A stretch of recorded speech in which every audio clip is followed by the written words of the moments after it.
بسم الله الرحمن الرحيم. الحمد لله رب العالمين، والصلاة والسلام على رسوله الأمين سيدنا ونبينا ومولانا محمد وعلى آله وأصحابه والتابعين ومن تبعهم بإحسان إلى يوم الدين. اما بعد، بینندگان عزیز محترم، عرض ادب و سلام دارم. السلام علیکم و رحمت الله و برکاته. با برنامه فتاوا با شما هستم که در این برنامه به سوالات مطرح شده پاسخ داده خواهد شد و سوالات شرعی خودتون رو میتونید که با ایمیل های زیرنویس شده ارسال بدارید تا در برنامه بعدی انشالله ما به اون سوالات شما بپردازیم و جوابتون رو از همینجا بگیرید. سوالی که برنامه‌مون انشالله را باش آغاز خواهیم کرد، سوالی است که برادر فرمایند در مورد زکات هست. ایشون میفرماید من یک کارخانه دارم، کارخانه تولیدی دارم و الان زمان زکات که باشه آیا من میتونم از اون جنسی که دارم بپردازم یا اینکه حتما میبایستی نقد باشه که من بپردازم؟ و اگر توضیح بدید خب تشکر میکنم انشالله.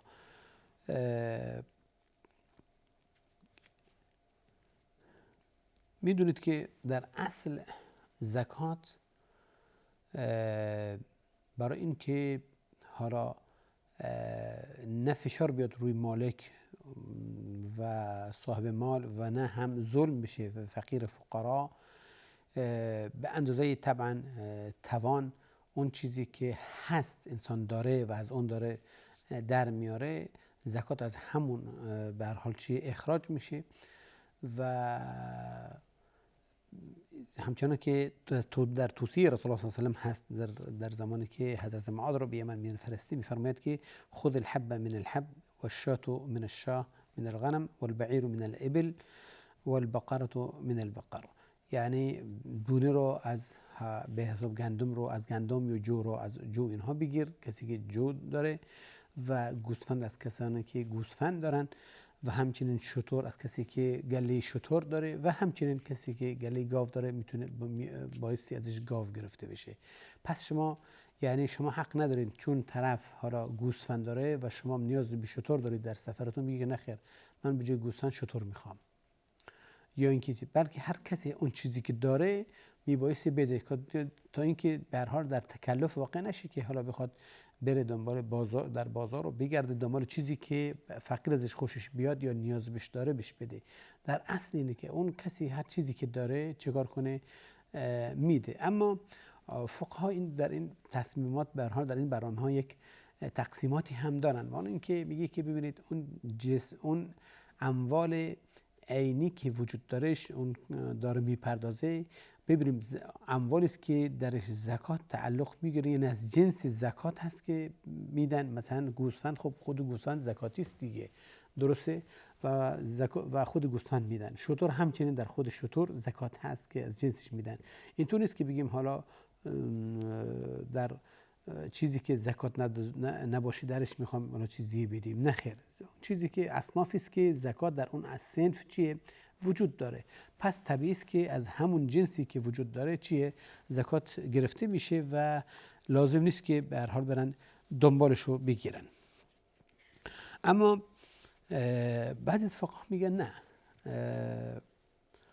اون چیزی که حالا مالک در دست داره و خب میتونه پرداخت کنه، حالا عینی باشه یا در اون اصنافی باشه که زکاتی هست یا غیر از اون باشه، پس میشه از اون داد. و آیا میشه اگر یک نوع داشته باشه نوع دیگرش هم بده؟ به عنوان مثال اگر کسی پارچه داره ولی به جای پارچه بخواد چیز دیگه بده غیر از پول، البته جنس دیگه، آیا این میشه عوض کرد یا نه؟ کسی که حالا کشاورز هست جو و گندم داره، ما ازش به جای جو و گندم چیزی ازش بگیریم، به عنوان مثال آیا میشه یا نه؟ بعضی از علما گفتن که این مراعات حال فقیر میشه اینجا. اگر فقیر نیازمند هست یا اون کسی که ساعی هست، کسی که داره سعی میکنه رفته دنبال جمع کردن زکات، اگر بدون اون منطقه‌ای که ایشون هستن و میخواد زکات ببره تقسیم کنه به این شی نیازمندتر هستن از اون چیزی که الان اینها دارن، طبعا میتونه عوض کنه. گفتن که به هر حال نماینده حضرت عمر رضی الله عنه وقتی که رفت برای زکات جمع کردن، این فرمودن که اگر کسی لباس داره پارچه داره این بیاره به ما بده، به جای گندم و جو و اینا میتونیم که اون برای در مدینه برای ما بهتر هست از جو و گندم، چون که ما جو و گندم داریم، در صورتی که اونا کشاورز بودن میتونستن جو و گندم هم بدن.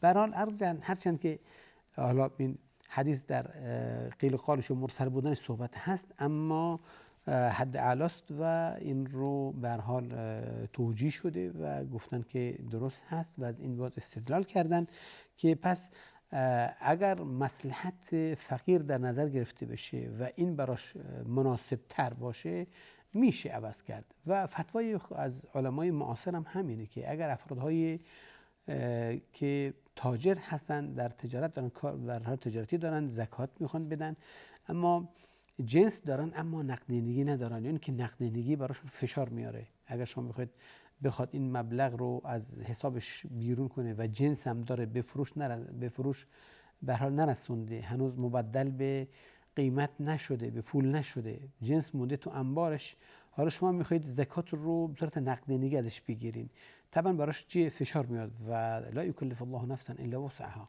شما ندارید که شما نمیتونید یا کسی نمیتونه که به هر حال دیگری رو به تکلیف بندازه، به مشقت بندازه، بلکه از اون چیزی که داره چیکار میکنه؟ به عنوان زکات ازش گرفته میشه و تا اینکه پارچه باشه و مسائل دیگه باشه، هر چی باشه چی ازش میگیرن و تا اینکه فقیر بتونه نان خودش رو از اون در بیاره. اما اگر که پول باشه و جنس هم باشه، طبعا پول اولاتره و پول اصله، زیرا که اولا بر اساس این پول این تجارت داره میچرخه، درسته؟ و شما هر آنی میتونید وسایل و جنس رو عوض کنید، پس این پولی که میبایستی خارج بشه و پول هم وقتی که در دست فقیر باشه، فقیر راحت‌تر میتونه نیازهای خودش رو برطرف کنه، یعنی اون چیزی که میخواد با پول میتونه به دست بیاره. اما فکر کنید حالا شما وسایل ماشین آلات دارین، حالا میخواید پولم دارید، میخواید زکات بدید، وسایل ماشین چه درد فقیر میخوره آخه؟ درسته؟ مشکله براش، میبایست حتما بره بفروشه و اونم چی حتما ضرر داره براش. اینجاست که اینجا دیگه شما میبایستی چیکار کنید؟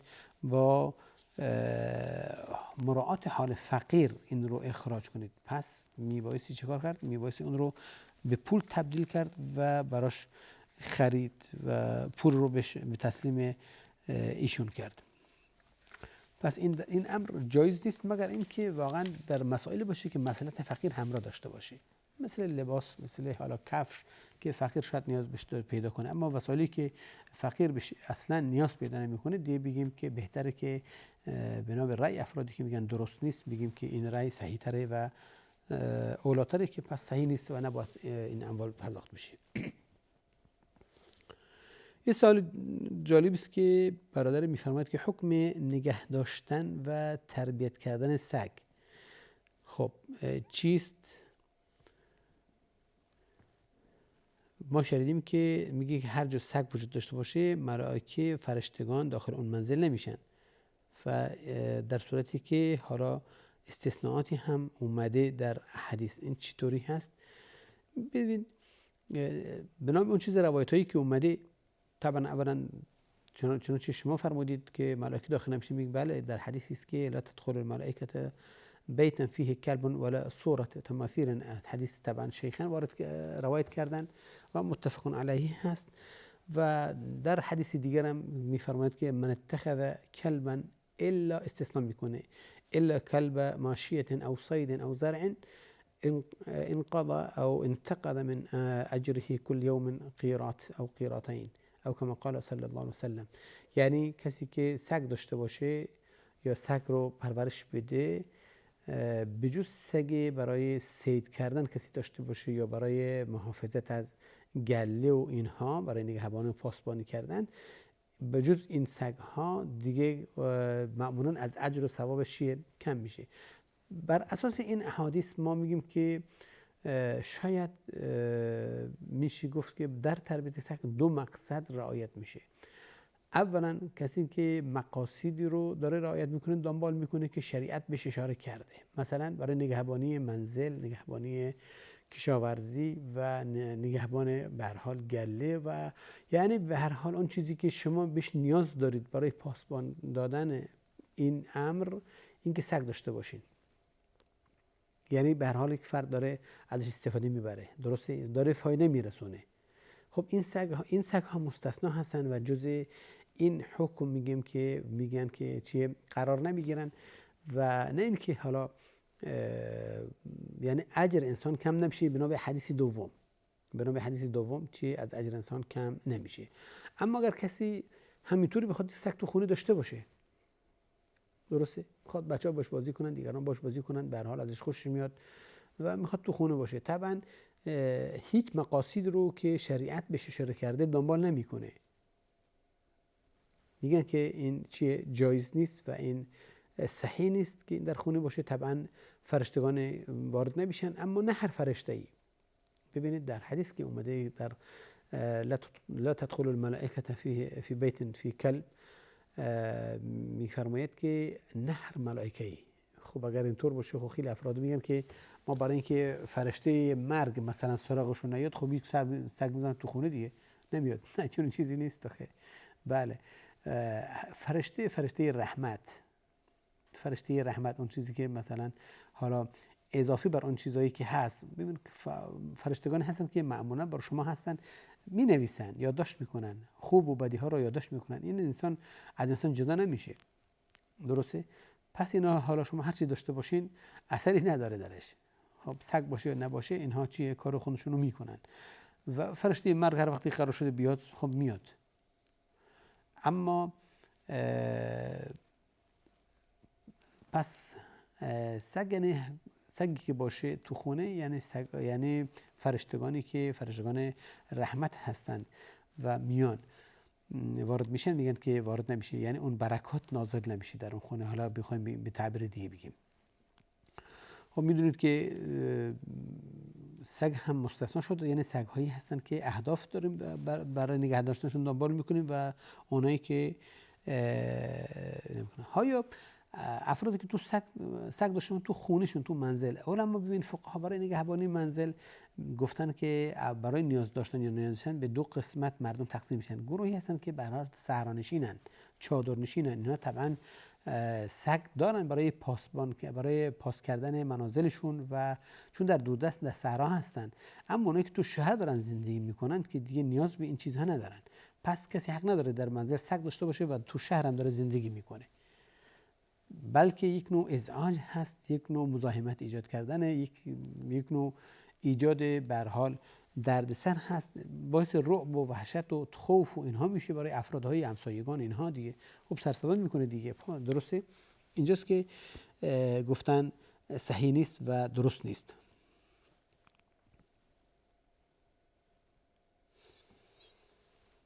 بله، حالا چی رو گفته که یک اجر یا دو اجر ازشون کم میشه؟ البته علما گفتن که علتش طبعا والله اعلم، اما در ظاهر اینه که بنا به حالا ایجاد خوف و ناامنی که برای همسایگان به وجود میاره، این امر ارتباط پیدا میکنه با صاحب مالکش که چیه سبب گناه میشه براش و از اجر و ثوابش چیه کم میشه. اینجاست که گفتن در شهر کسی داشته باشه طبعا ازش چیه ازش ثوابش ازش کم میشه. بله، حالا سوال بعدی ما بریم. سوال بعدیمون که سوال زیباییست، میفرمایند که ظاهراً بله ما یک میان برنامه داریم، بعد از میان برنامه انشالله سوال دومون رو دنبال خواهیم کرد. لا اله الا الله، لا اله الا الله. با سلام دوباره خدمت شما بینندگان عزیز و محترم. سوال بعدی ما اینه که میگه کسانی که حالا مسواک استفاده میکنن اجر و ثوابشون و پاداششون که میبرن با همون مسواکی که از چوب بوده زمان قدیم استفاده میکردن، یعنی پیامبر استفاده میکرده، ثوابش کمتر هست؟ یعنی در استعمال چوب و اینها ثوابش بیشتر هست یا نه؟ لطفاً توضیح بدین. ببینید این از حسن اسلام هست که اون چیزی که ما رو دعوت میکنه به پاکی، به تمیزی، به خوشبویی، درسته؟ اما وسایلی که به کار میبره دیگه زیاد تأکید نمیکنه. حالا شاید بنا به مزیتی که داشته باشه اون رو ارجح بده بر شیء دیگر. شاید حالا بعدها انسان ها متوجه بشن، به فواید اون برسن و به امتیازی که در برداره بهش دست پیدا کنن که اسلام در اون زمان این رو چیکار کرده، این رو ارجح داده و بهتر دونسته. اما اینطور نیست که بگیم که اصل یک عمل مبناش بر همینه که استعمال این باشه. نه، اصل پاکی هست، اصل اینه که بوی بد دهن از بین بره، این که دهن خوشبو باشه، این که در حضور منزل، در جمع، در حال در سیمینارها که شما هستید، به هر حال دهنتون کسی از شما متنفر نشه. درسته؟ در نماز، در مساجد، در جای دیگه. به هر حال این از حسن اسلام هست که ما را دعوت کرده به پاکی و تمیزی و خوشبویی و اینا. پس اون چیزی که مطلوب هست اصل این عمله، یعنی اصل مسواک زدن، این اصله. به همین منظور رسول الله صلی الله علیه و سلم اون چیزی که تأکید میکنه عمل مسواک زدن هست، نه اون وسیله که ما به کار میگیریم. لولا ان اشق علی امتی لامرتهم بالسواک. ببین، به مسواک زدن نفرمودن که به مثلا به چوب عراق یا چوب وسایل دیگر مثلا که حالا کاربرد داشته در اون زمان. یعنی تبلیغ برای یک شیء معین نکرده، بلکه برای فعل تبلیغ کرده، ما را تشویق کرده به انجام این فعل. پس اون چیزی که مهم هست چیه؟ انجام این هست، یعنی مسواک زدن. به همین منظور فقها معمولا در کتاباشون به مسواک زدن رو چیز کردن، حکم بستن که مسواک زدن مستحب هست، تا اونجایی که بعضی از علما گفتن نزدیک بوده که این چه واجب بشه، یعنی از مستحبین بسیار مؤکده. و اون گفتن که در زمانهای این آکیدها چیه؟ افزایش پیدا میکنه، این تاکید افزایش پیدا میکنه. مثلا انسان زمانی که از خواب بلند میشه، از جایی که دهنش تغییر کرده با اینکه سکوت کرده مدت طولانی، یا به هر حال بوی بد داره که از دهنش میاد، این زمان چیه؟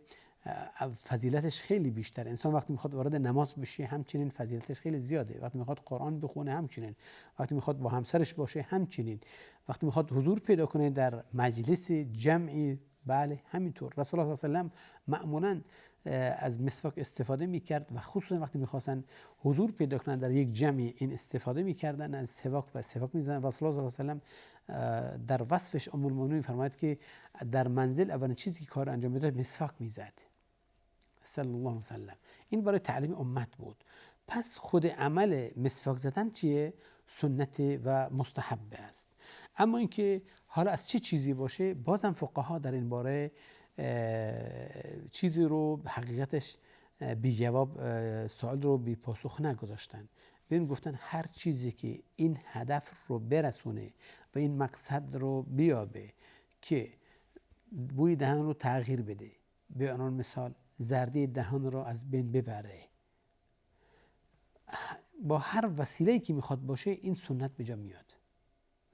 با هر چیزی که خشنی که به هر حال دهن رو تمیز کنه، این سنت چیه؟ به جا میاد. کسی نگفته که اگر شما با حالا اون بروشایی که وجود داره با وسایل دیگه شما بخواید مسواک بزنید، این عمل رو انجام بدید، گفته نه خیر شما ثواب ندارید، ثواب نمیبرید، زیرا که اون وسیله خاص رو شما که اسلام مثلا در نظر گرفته باشه شما استفاده نکردید. نه، هیچ فقیه این رو نگفته و در هیچ کتابی این رو نگنجاندند ابدا.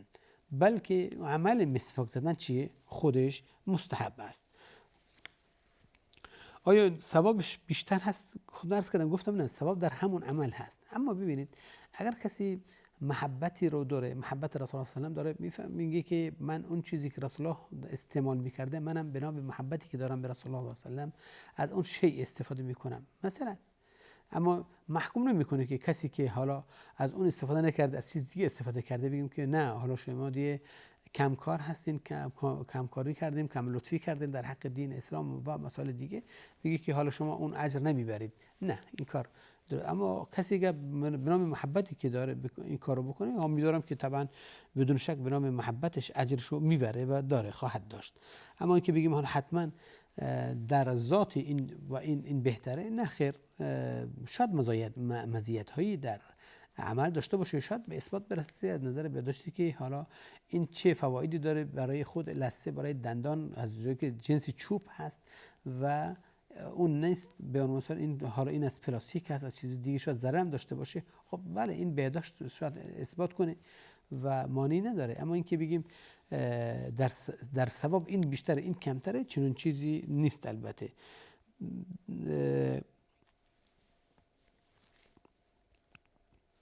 بله. و به همین منظورم در احادیثایی که اومده وسایل متفاوته. در یک جایی است که رسول الله صلی الله علیه و چوب عراق رو به چوب مسواک هست تقسیم میکنه و میفرماید که این مسواک منه و مسواک انبیاست. و در جای دیگه زیتون رو میگیره، چوب زیتون رو میگیره تقسیم میکنه، میفرماید که از شجره مبارکی است که به هر حال این رو تمجید میکنه. و همچنین از نخل باز میاد روایت اومده. پس وسایلی که به کار میوردن در اون زمان هم چیه؟ وسایل متفاوتی داره. پس دلالت بر این داره که منظور همون فعل مسواک زدن هست که میبایستی این رو دنبال کرد و این رو فراموش نکرد و این کار رو انجام داد. بله، امیدوارم که جوابتون رو گرفته باشین.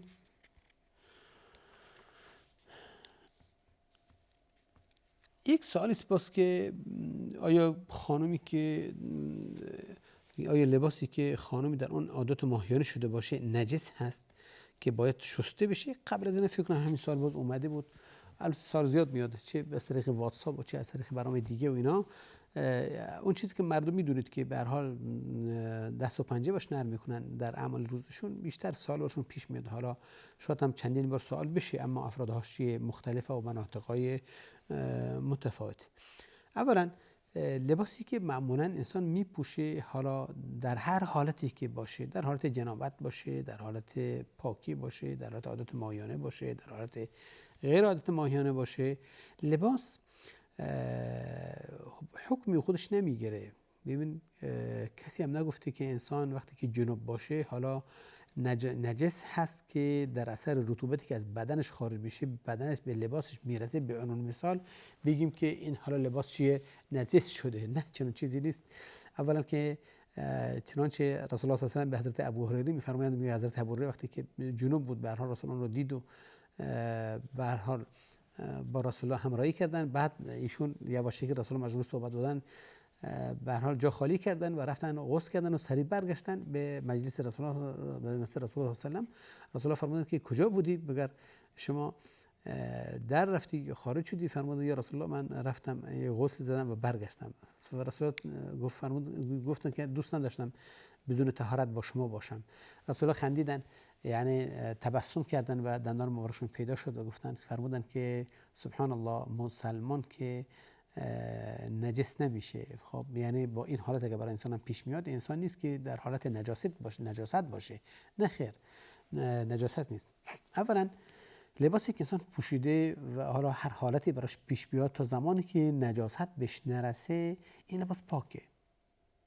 این لباس پاک بوده که شما به هر حال شما پوشیدین دیگه، درست؟ با همین لباس می‌خواستین نماز کنید یا نماز کردین، از این مسائل. پس این لباس پاک هست و یک قاعده‌ای هست، الیقین لا یزول بالشک. اون چیزی که انسان درش یقین داره، حالا اینکه شاید اینطور شد شاید اینطور باشه، این شاید ما بهش اعتباری نمیدیم. اون یقینی که قاعده یقینی که وجود داره، اون رو ما کنار نمیزنیم به خاطر که احتمالات که شاید اینطور باشه شاید اینطور نباشه. لباس پاک بوده و هیچ آثاری هم نداره از نجاست بهش اضافت نکرده، پس این لباس پاک هست، شستن هم نمیخواد، اتو هم لازم نداره اگر نیاز نداشته باشه به هر حال. پس لباس پاک هست و میشه درش نماز خوند. بعد از اینکه فرد به هر حال طهارتش رو به جا بیاره، غسل بزنه، میتونه از اون لباس استفاده کنه. اما اگر آثار نجاست روش باشه و انسان ببینه یا متوجه باشه، اون چیزی که نیاز هست این نجاست رو برطرف کردنه. یعنی میبایستی این نجاست رو برطرف کرد و پاک کرد و شست. اما اینکه بگیم حالا کل لباس نجس شده چون کسی رو، خانمی که در عادت ماهیانه بوده یا در عادت به نفاس بوده، معذرت میخوام، بگیم حالا این لباسش نجس هست، چنین چیزی نیست و این صحت نداره. حالا از کجا گرفته شده والله اعلم، شاید از همین فکر یهودیت باشه که شاید میگفتن یا در دینشون هست که زن معمولا نجس هست در زمان عادت و از خانه هم معمولا به خانه دیگری منتقل میشه. در کل حال کاری نداریم و در دین مبین اسلام این که اینها نجس نیستن و لباس هم میتونه ازش استفاده کنه. بله، این سوالی است که برادری فرمودند بعض از اوقات وقتی که برای نماز صبح بلند میشم متوجه میشم که یک نوع حالت احتلام بهم دست داده یا اینکه به هر حال آثار احتلام وجود داره برام و از اونجایی که هوا خیلی سرد هست و دمای هوا زیر صفر هم میباشه در منطقه ما و میترسم و نمیتونم غسل بزنم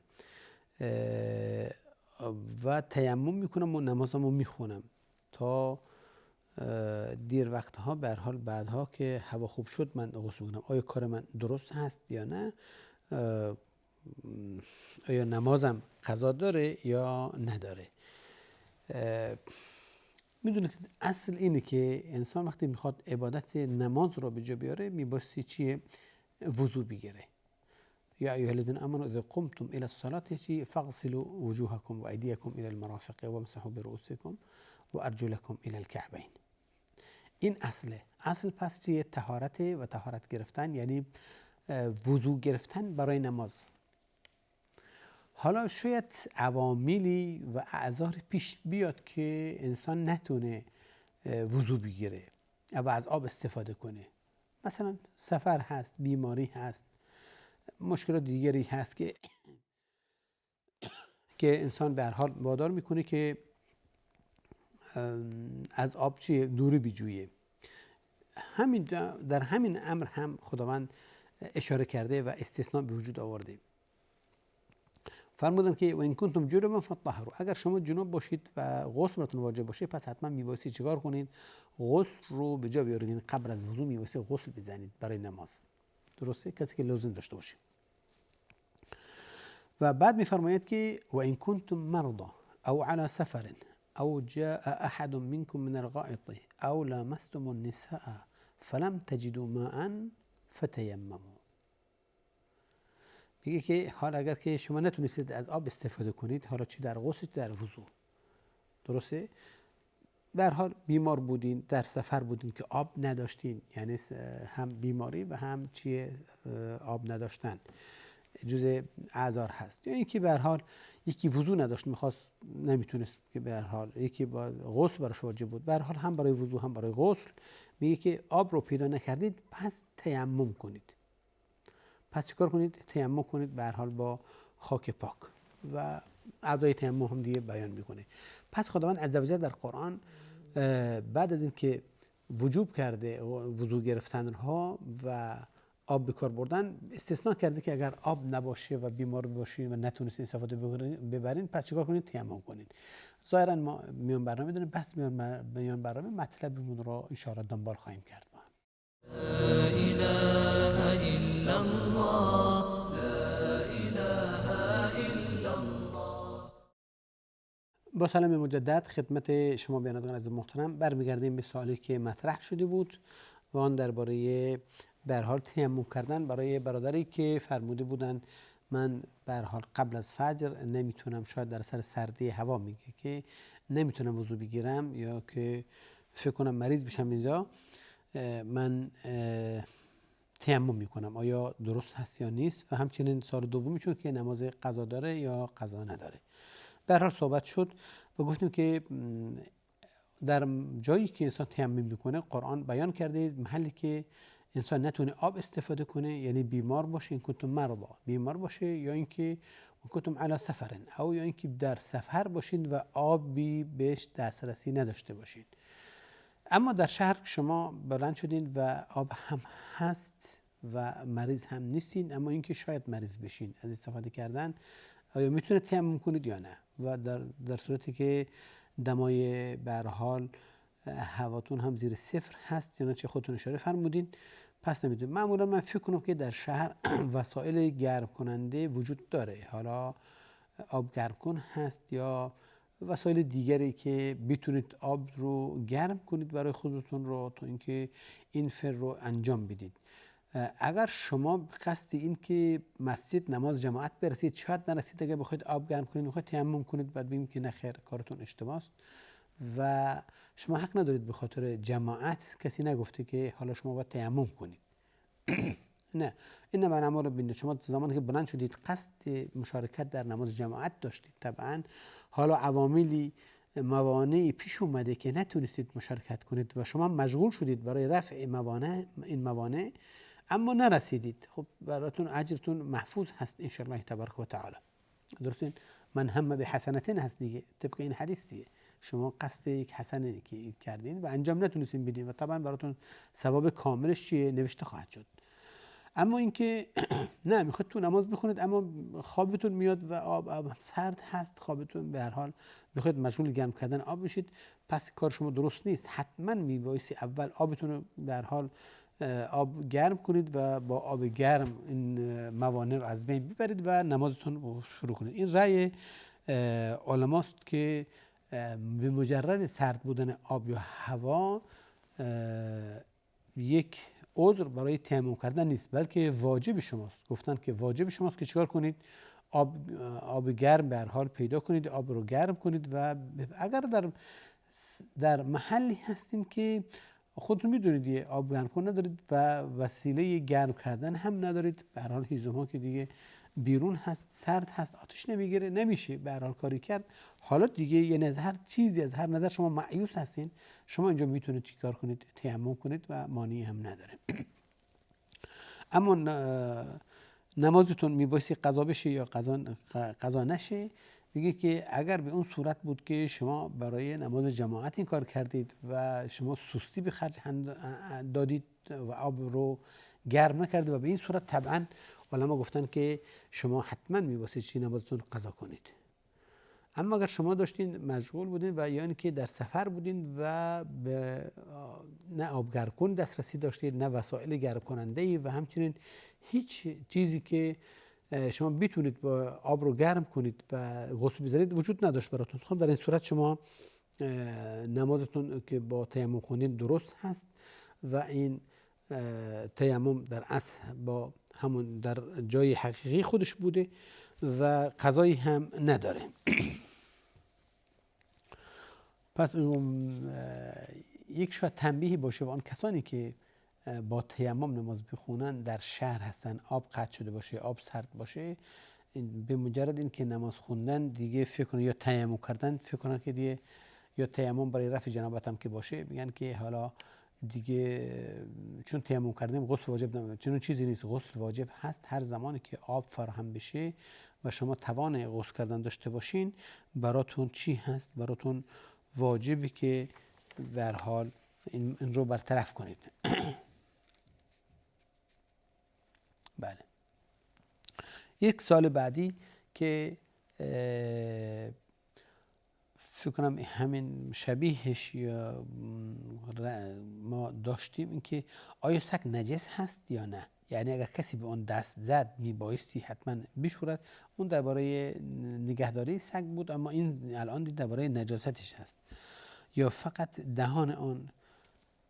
لطفا توضیح بدید. ببینید علما در اینجا خلاف دارن بنا به حالا اصل حدیثی که اگر سگ دهان کنه در ظرف شما باید اون رو بشورید 7 بار که یه بارش هم با خاک و طهور اناء احدکم اذا ولغ فيه الكلب ان يغسله 7 اولاهن بالتراب او كما قال صلی الله علیه وسلم.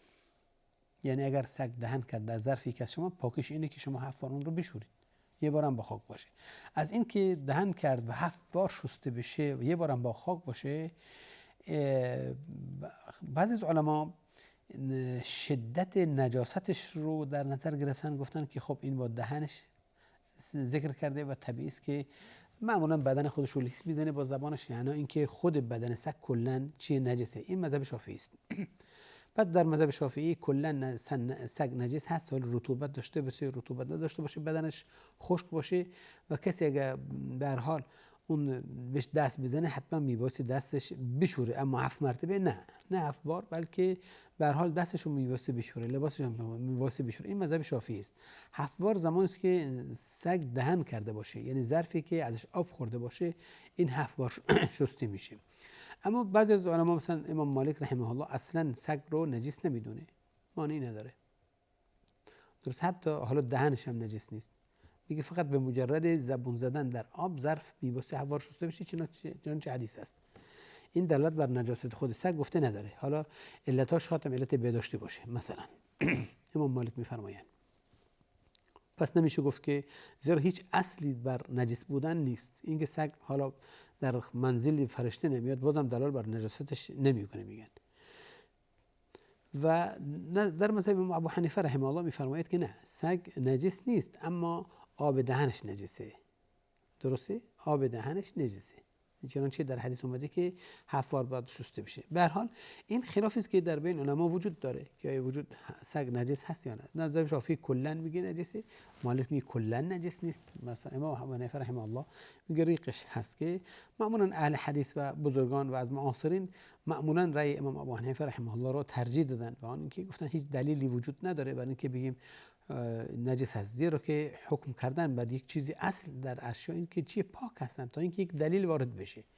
اصل در اشیاء همه چیز خداوند قرار داده که انسان ازش استفاده ببره، استفاده کنه دیگه، درسته؟ و مگر اون چیزی که حالا نجس هست یا حرام است، شریعت خودش چه کار میکنه؟ خودش توضیح میده که این بهش نزدیک نشین، نجس هست، این نجس. همچنان در خمر فرمود دیگه، درسته؟ و در که در قانون بهش اشاره کرد، درسته؟ که شما بهش نزدیک نشین. حالا اگر چیزی حکمی نداشته باشه دیگه میگن که جایز هست. اما در و همچنین گفتن که فرمودن ایشون که ببینید وقتی که اجازه دادن شریعت که در محل مزرعه و در به هر حال گله داشتن و در نگهبانی خب منازل و اینها سگ وجود داشته باشه، درای صید کردن وجود داشته باشه، خب معنیش اینه که انسان باش برخورد زیاد داره دیگه، برخورد میکنه، میشینه، بلند میشه، میاد و به هر حال انسان بهش دست میزنه به اون مثال. خب پس همه اینها اگر بگیم نجسی یعنی چی؟ یعنی مشق کردن، میواسه پریز کردن، خیلی مشکله به هر حال، هی شستن و شستن، پس نمیشه. اینجاست که گفتن بدن سگ کلا پاکه، مگر اینکه حالا مگر رطوبت باشه، یعنی ببینیم دهن زده باشه، حالا میگیم اینجا خب تو خشک میشه، و الا به جز دهنش جای دیگه آب دهنش دیگه چیز نیست نجس نیست. بله. یه سوالی است که میفرمایند در دعای استخاره میشه کسی رو وکیل کرد، یعنی به کسی بگیم که دعای استخاره برامون بخون، آیا این درست هست یا درست نیست؟ اگر ما به اصل حدیث توجه داشته باشیم که رسول الله صلی الله علیه و سلم در حدیث میفرمایند اذا هم احدکم،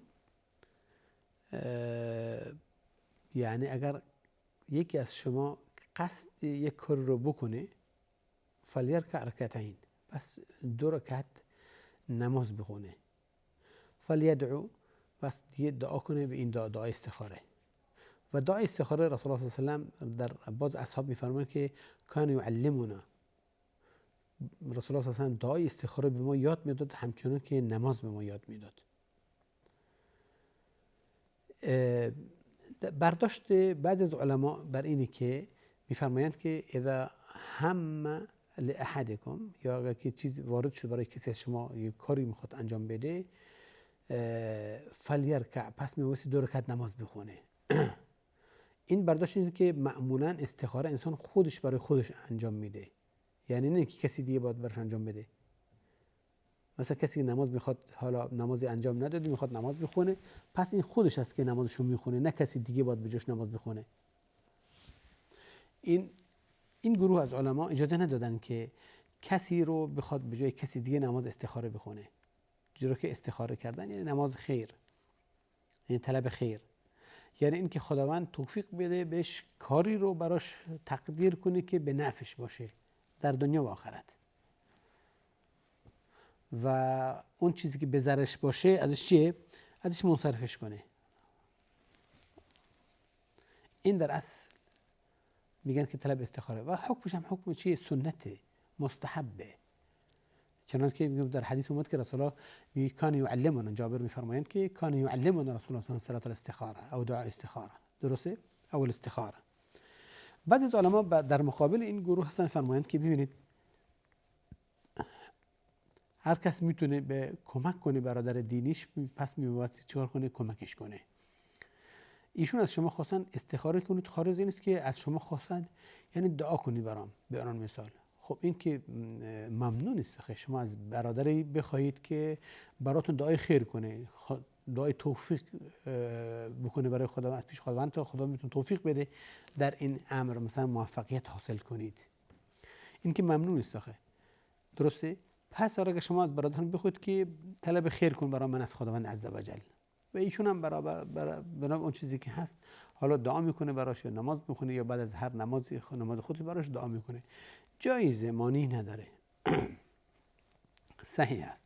پس بعضی از علما و همچنین از بزرگان علمای ازهر رحمهم الله بازم و حفظهم الله بعضی بر اینن که نماز استخاره میتونید شما به کسی بگین تا براتون استخارش رو انجام بده، اما بگیم که طبعا بدون شک ارزش اون کاری که انسان خودش انجام میده خیلی بیشتره از این که کسی دیگه برات انجام بده. ببینید وقتی انسان خودش برای خودش دعا میکنه، طبعا از ته دل دعا میکنه، میدونه چی میخواد، میدونه چطوری صحبت کنه با خداوند عزوجل، میتونه راحت مشکلات خودش رو چی بیان کنه. اما اینکه کسی دیگه میخواد برای من و شما دعا کنه، خب اون حرارتی که میبایستی داشته باشه طبعا نداره، اون اخلاصی که میبایستی درش باشه درش چیه؟ درش نیست، بدون شک درست نمیتونه باشه. پس این که اولاتر و افضلتر اینه که انسان میبایستی چیکار کنه؟ خودش این کار رو انجام بده. چنانچه در حدیث هست که رسول الله صلی الله علیه و آله که گفتیم اذا هم احدكم بالامر فليركع ركعتين من غیر الفریضه ثم ليقل. اگر که کسی تصمیم گرفت که کسی کاری انجام بده، شما میخواید ازدواج کنید، درسته؟ خب حالا به کسی بگید برای من دعا کنید، برای من استخاره کنید، من خود چی بگه؟ فلان کس میخواد در با فلان کس چیه؟ حالا اگه خیر دعا، خودت دعا کن دیگه، درسته؟ میگی که من میخوام ازدواج کنم با فلان کس، دختر فلان کس، خدای من. حالا اگر درش اون دعای استخاره که وجود داره، دعای بسیار جالبی، کامل و شامل که انسان میبایستی اون رو حفظ کنه حقا، درسته؟ پس اون چیزی که خودت میخواید بیان کنید فرق میکنه تا اینکه بخواد کسی دیگه به جای شما بیان کنه. پس بیان کردن شما چیه؟ اولاتره و افضلتره. پس اینجاست که نمیگیم دعا کردن شما از کسی بخواد برات دعا کنه مانعی داره، مانعی نداره، اما اینکه خودت بخونید و این اولاتره و این به مقاصد شریعت هم نزدیکتره. ظاهرا ما وقتمون به پایان رسیده و تا برنامه بعدی و همه شما رو به خدای بزرگ میسپارم. سبحانك اللهم بحمدك اشهد ان لا اله الا انت استغفرك واتوب اليك. والسلام عليكم ورحمة الله وبركاته.